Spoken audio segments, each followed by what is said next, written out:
Zombie debt instructions for reassignment and assumption. This is for anyone who wants to do it yourself or if you want to get it done for you. This is the only proper way to accomplish this method. Zombie trade lines are charged off debts that are out of the statute of limitations. They are still legal debts and there is nothing to prevent a debt owner from trying to collect on the debt.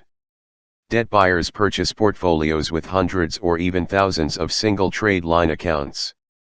You may ask, why would anyone buy debts that they cannot sue for payment or reported to the credit bureaus?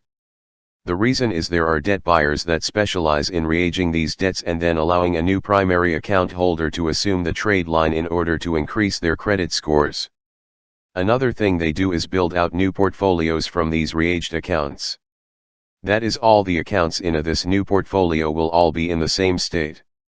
Then they resell these reaged same state portfolios to aggressive debt collectors that are located in the same state as the debtors. These local debt collectors have lawyers that will take legal action to collect. There is a lot of false information describing the process of zombie debt reassignment. Some people tell you to buy a single zombie, then forgive the debt, then send a credit update letter to the credit bureaus, and it will be instantly posted to your credit file as a paid-off account. This advice is absolutely false. 1. Buying a debt makes you the creditor, not the primary account holder. 2. Forgiving the debt releases the primary account holder from the amount owed. 3. Credit bureaus cannot and do not post anything to any credit file. Only a creditor can post the account information to a credit file. Credit bureaus only gather and report account information that is provided by the data furnishers. 4. All letters sent to credit bureaus are scanned by a program called e-Oscar. Then it is given a 2-letter code. Nobody ever reads these dispute or request letters sent to a credit bureau. No such code exists for reporting a forgiven zombie debt as a paid-off account to a supposed new primary account holder. 5. The only way to report credit account information is first to be a licensed and bonded company or collection agency, and have a data furnishers account with each credit bureau. Metro 2 reporting software must be used. 6. Trade lines are sold in portfolios only, you cannot buy a single trade line. Besides, would you buy an entire portfolio of hundreds or thousands of trade lines costing thousands of dollars just to get 1 or 2 trade lines? When you buy trade lines, you are the creditor, not the primary account holder. A creditor can only do a few things with trade lines that they owe. A creditor can do the following. 1. Collect the debt. 2. Subrogate the account to a new account holder. 3. Novate the account balance to a lower amount. And offer a pay to delete. 4. Forgive the debt. 5. Resell the debt. 6. Attempt to reage the debt.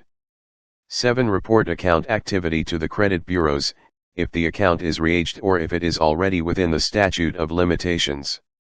Now, if you want a trade line to report to your credit file, you must be the primary account holder. You do not become the account holder by buying the account. You must assume the account from the existing account holder. They remove the old account holder's information and add the new account holder's information. Now, the trade line can be reported to the new account holder's credit file. So how do you do this? First, contact a trade line portfolio owner, who already owns trade lines and has a data furnishers account with the 3 top credit bureaus. The next step is for you to assume the trade line. This makes you the new primary account holder. This is done with a subrogation agreement, also known as an assumption agreement. Next, the trade line is reaged. This restarts the statute of limitations and makes the account active for 7 years. This is done by making a small payment on the trade line. You want a decent credit limit account around $5,000 or $10,000. Not a $500 limit. Because these are delinquent accounts, there might be high balance still due on the account. You do not want to be obligated for this high amount. Many times there is a high balance still due on the account. Let's say the balance due is $3,000. You do not want to pay $3,000 to get a $10,000 account on your credit file. So you get the creditor to reduce the balance to a much lower amount. You want to have a balance due, so the account does not report as a dormant account.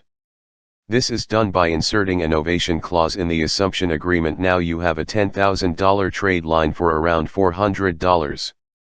$300 or $400 is a good balance. You make small monthly payments over a period of time. These payments can be reported to the credit bureaus.